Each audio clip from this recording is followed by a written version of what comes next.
Hello guys, this is Jitendra और आप सभी का स्वागत है मेरे यूट्यूब चैनल कॉमर्स की दुनिया में। गाइस, आज की इस वीडियो में मैं आप सभी के साथ बात करूंगा इंडस्ट्रियल लॉ के वन लाइनर क्वेश्चंस के बारे में। और ये क्विक रिवीजन टाइप एक ऑडियो वीडियो क्लिप होगी जिससे आप सुन करके अपनी एग्ज़ाम्स की तैयारी बहुत ही आसानी से कर सकते हैं। और बहुत ही अच्छी बात यह है कि ये क्वेश्चंस आपके किसी भी कॉम्पिटिटिव एग्ज़ाम जिसमें आपको कॉमर्स से रिलेटेड कॉम्पिटिटिव एग्ज़ाम्स देखने के लिए मिलते हैं, उन सभी के लिए भी ये वीडियो ऑडियो जो है बहुत ही इम्पोर्टेंट होने वाली है।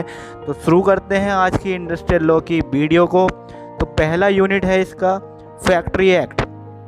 कुछ क्वेश्चंस आप सभी के लिए मैं फैक्ट्री एक्ट से रिलेटेड ला रहा हूँ।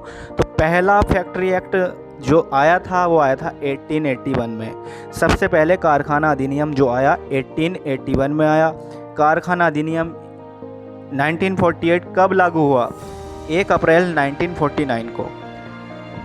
बात करते हैं फैक्ट्री एक्ट 1948 के अंतर्गत वह व्यक्ति जो कारखाने के सभी कार्यकलापों को पूर्ण नियंत्रित करता है कहलाता है, उसे बोलते हैं अधिष्ठाता या फिर कह सकते हैं एग्जीक्यूटिव पर्सन कह सकते हैं उसे आप। कारखाना अधिनियम की धारा 2N के अनुसार परिभोगी कौन होता है? परिभोगी को बोलते हैं एग्जीक्यूटिव और ऑक्यूपायर दोनों होते हैं। अधिष्ठाता और दखलकार ये दोनों परिभोगी कहलाते हैं ऑक्यूपायर के रूप में। एक परिभोगी को कारखाने का कार्यभार संभालने के कितने दिन पूर्व मुख्य निरीक्षक को सूचना देनी होगी? तो जो सीनियर सुपरवाइज़र होगा उसको सूचना देने के लिए 30 दिन पहले आपको जानकारी देनी होती है। निरीक्षक का क्या कर्तव्य होता है? तो निरीक्षक का कर्तव्य है श्रम कल्याण सुविधाओं की जांच करना, श्रम सुरक्षा व्यवस्था की जांच करना, जनसेवक के रूप में कार्य करना। Factory act under section 2G के अंतर्गत क्या आता है? तो factory act under section 2G में रखा गया है पावर को, जो वर्कर्स की पावर है उसको वहाँ पर डिस्क्राइब किया गया है। ठीक, किसी कक्ष यानी कि किसी रूम में या फिर कोई एक गड्ढे जैसे स्थान पर जहाँ पर गहराई हो, अधिक से अधिक कितने वोल्ट का बिजली का प्रयोग किया जाता है? तो वहाँ पर 24 वोल्ट की बिजली का प्रयोग करना अनिवार्य होता है। फैक्ट्री एक्ट 1948 के अनुसार कारखानों में प्रत्येक श्रमिक के लिए कार्य करने के लिए कम से कम कितने घन मीटर स्थान होना चाहिए? क्यूबिक मीटर स्थान होना चाहिए, 14.2 मीटर स्थान होना चाहिए। तो ये इंपॉर्टेंट क्वेश्चंस हैं आपके लिए। फैक्ट्री एक्ट 1948 की किस धारा द्वारा खतरनाक मशीनों पर नवयुवकों के कार्य करने पर रोक है? तो अंडर सेक्शन 23 में नवयुवकों के कार्य करने पर रोक कर दी गई है। फैक्ट्री एक्ट 1948 की धारा 41G किससे संबंधित है? तो 41G में आते हैं सुरक्षा प्रबंध में कर्मचारियों की भागीदारी, कि भाई मैनेजमेंट सिक्योरिटी के लिए उसमें एम्प्लॉयज़ की क्या भूमिका है। कारखाने में प्राथमिक चिकित्सा बॉक्स रखना अनिवार्य है यदि वहाँ पर श्रमिकों की संख्या होगी। तो जिस कारखाने में 150 से ज़्यादा वर्कर होते हैं वहाँ पर फर्स्ट एड बॉक्स रखना अनिवार्य है।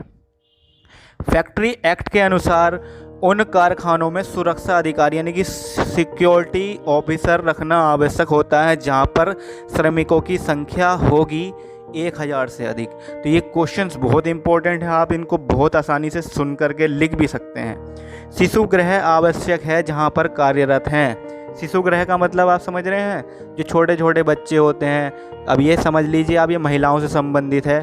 तो जहाँ पर 30 से ज़्यादा महिलाएं श्रमिक कार्य करती हैं वहाँ पर शिशु गृह बनाया जाता है उनके बच्चों के देखभाल के लिए, फीडिंग के लिए। ऐसे प्रत्येक कारखाने में जहाँ 500 या उससे ज़्यादा अधिक कर्मचारी कार्यरत होते हैं तो वहाँ नियोक्ता नियुक्ति करेगा कल्याण अधिकारी की, वेलफेयर ऑफिसर की नियुक्ति करेगा।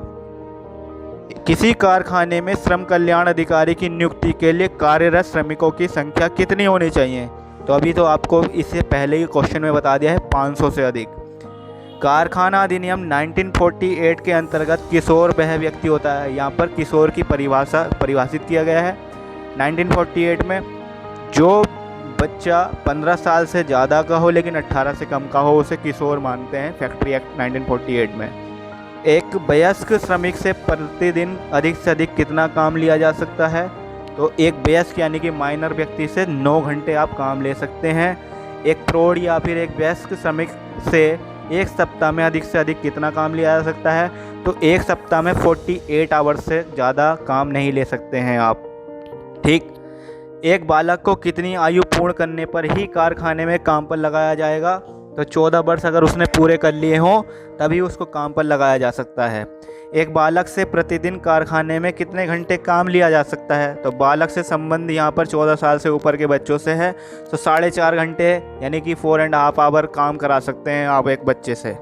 कारखाना अधिनियम के अंतर्गत एक कैलेंडर वर्ष में कर्मचारी के लिए कितने दिन निरंतर सेवा का मतलब क्या है? कंटिन्यूसली सेवा 240 दिन की सेवा को निरंतर सेवा माना जाता है। बाल मजदूरी की समाप्ति पहली बार किस अधिनियम द्वारा लागू हुई थी? तो फैक्ट्री एक्ट 1881 ने पहली बार बाल मजदूरी को यानी कि चाइल्ड लेबर को जो है मना किया था, समाप्त किया था। आइए चलते हैं, जानते हैं दूसरी यूनिट इंडस्ट्रियल लॉ की। इसमें हम जानेंगे इंडस्ट्रियल डिस्प्यूट एक्ट 1947 से रिलेटेड कुछ क्वेश्चंस।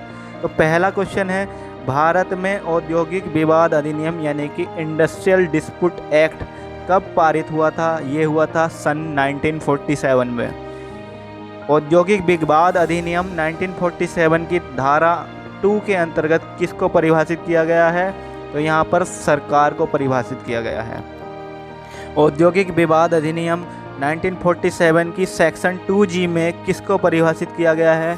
तो सेक्शन 2G में किया गया है नियोक्ता को परिभाषित। औद्योगिक विवाद अधिनियम के अंतर्गत श्रमिक से आशय किस व्यक्ति से है जिसे निर्धारित मजदूरी के बदले क्या करना पड़ेगा? शारीरिक, तकनीकी, लेखा संबंधी कार्य के लिए नियुक्त किया गया हो, यानी कि वो फिजिकल वर्क कर सकता है, टेक्निकल, अकाउंटिंग वर्क कर सकता है, उसके बदले उस लिए नियुक्त किया जाता है उसको।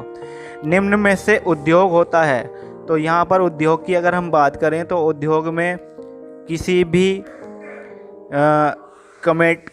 जो नगर निगम होती है और नगर पालिका होती है उनको औद्योगिक श्रेणी में रखा जाता है।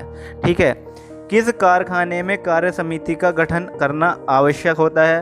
तो कार्य समिति का गठन करना आवश्यक है जहां पर 100 से ज़्यादा श्रमिक कार्यरत हों। समझौता अधिकारियों की संख्या कितनी होती है? समझौता अधिकारियों की संख्या 4 होती है, तो ये नोट करते चलिए।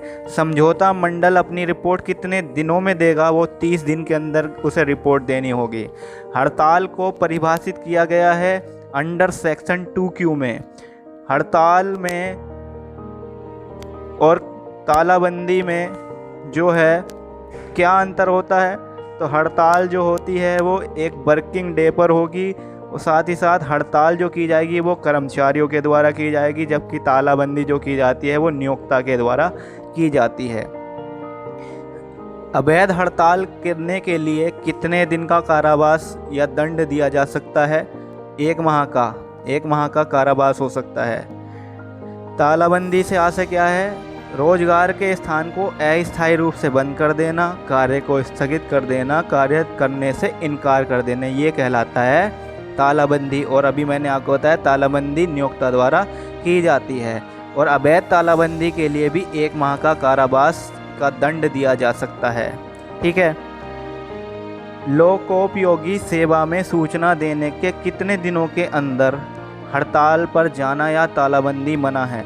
लोकोपयोगी सेवा क्या होती हैं? जो पब्लिक वेलफेयर के लिए या पब्लिक यूज़ के लिए सेवा होती हैं, जैसे रोडवेज हो गई, बस, ट्रेन, ये सब। वहाँ पर हड़ताल करने से पहले आपको 14 दिन पहले के अंतर जो है आपने सूचना दी है। सूचना देने के बाद आपको जो है 14 दिन में कोई हड़ताल वगैरह नहीं कर सकते हैं आप या तालाबंदी। छटनी से क्या अर्थ होता है? छटनी कंपनसेशन, जो छटनी होती है, छटनी में क्या करते हैं हम? श्रमिकों की सेवा को समाप्त करते हैं। किस आधार पर? उनके वर्क परफॉर्मेंस के आधार पर। छटनी करने के लिए कितने दिन की सूचना देनी पड़ती है? 30 दिनों में 30 दिन की सूचना देनी पड़ती है।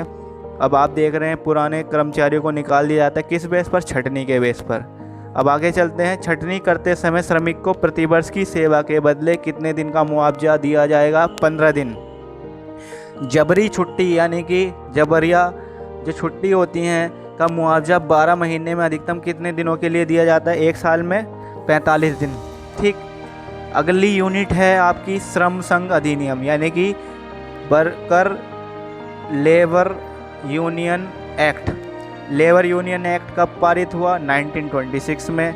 भारत में श्रम संघ अधिनियम कब प्रभावशाली हुआ? तो 1 जून 1927 में। अब ये समझिए, जिस दिन कोई अधिनियम पारित होता है और वो वर्क में आना अलग बात होती है। पारित होना यानी उस पर साइन वगैरह हो गए, लेकिन वो इम्प्लीमेंट होना, लागू होना, वो अलग चीज़ होती है। श्रम संघ अधिनियम में कितनी धाराएं हैं? तो यहाँ पर 33 धाराएं हैं श्रम संघ अधिनियम में। श्रम संघ को परिभाषित किया गया है अंडर सेक्शन 2H में।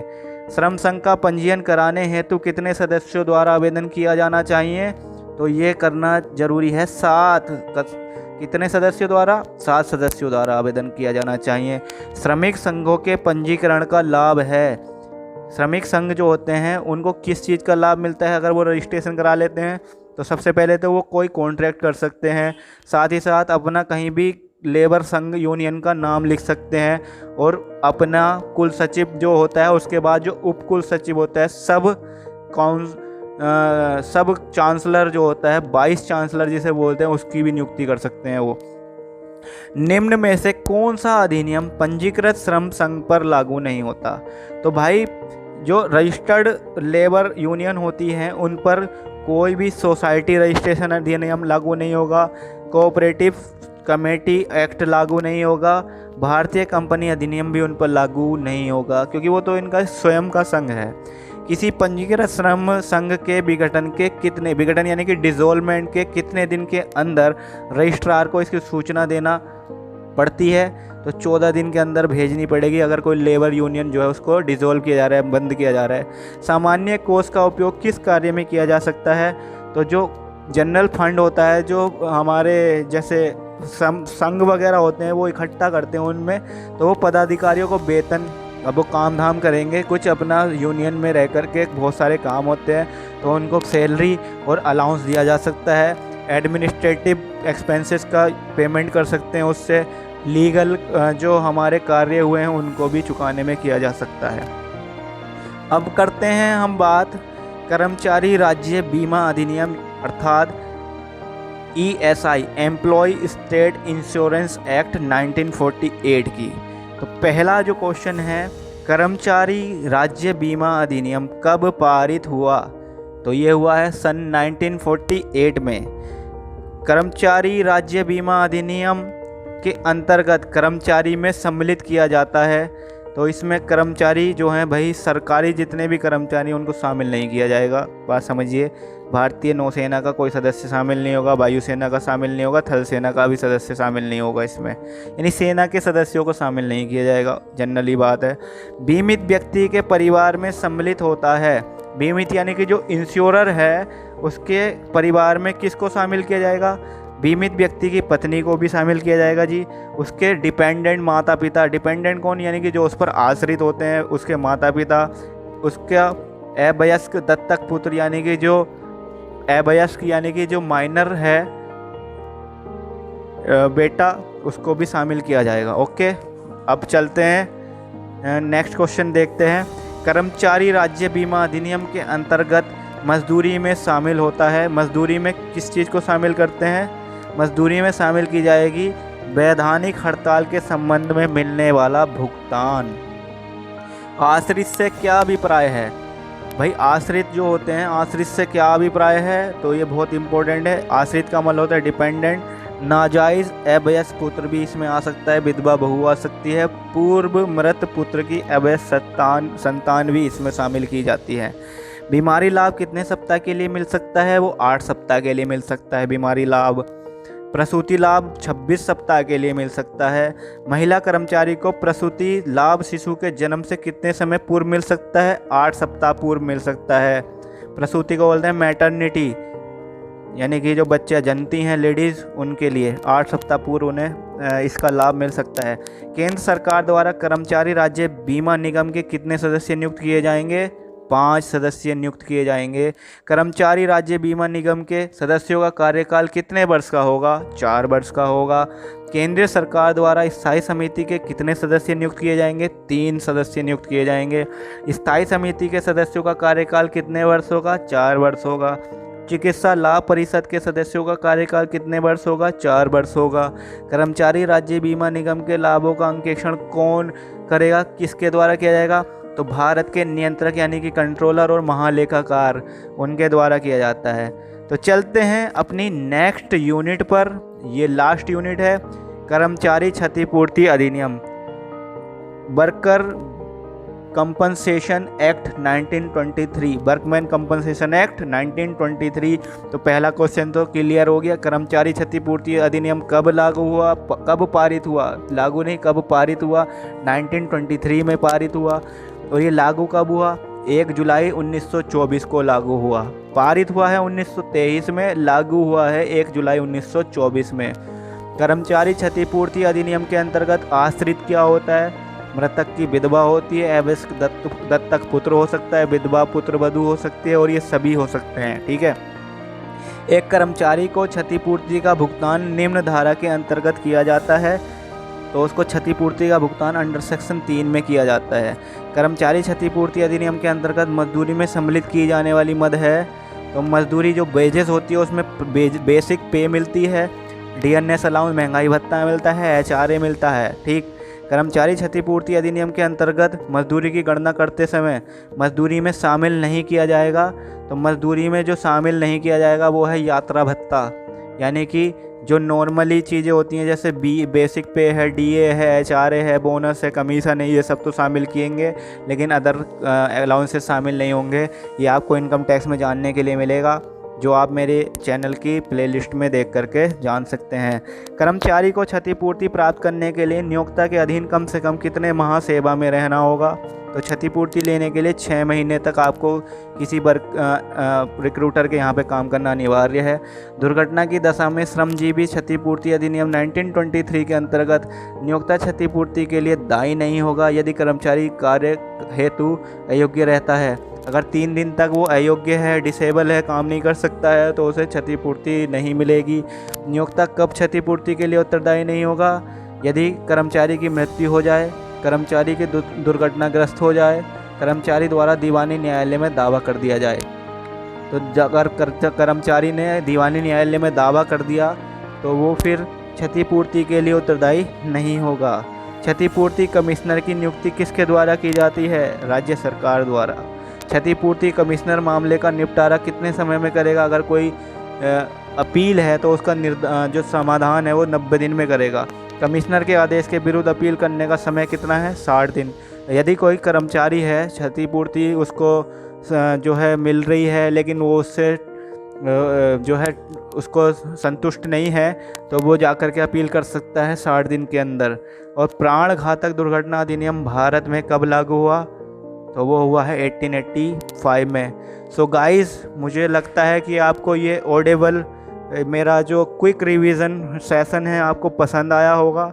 और गाइस, अगर आपको ये वीडियो ऑडियो जो क्लिप हैं आपको पसंद आई हो तो आप इसको लाइक कीजिएगा, शेयर कीजिएगा, साथ ही साथ आप कमेंट बॉक्स में जाकर के कमेंट करके हमें बताइएगा कि आपको कितनी हेल्पफुल लगी, आपके एग्ज़ाम में कितनी हेल्प इससे मिल सकती है।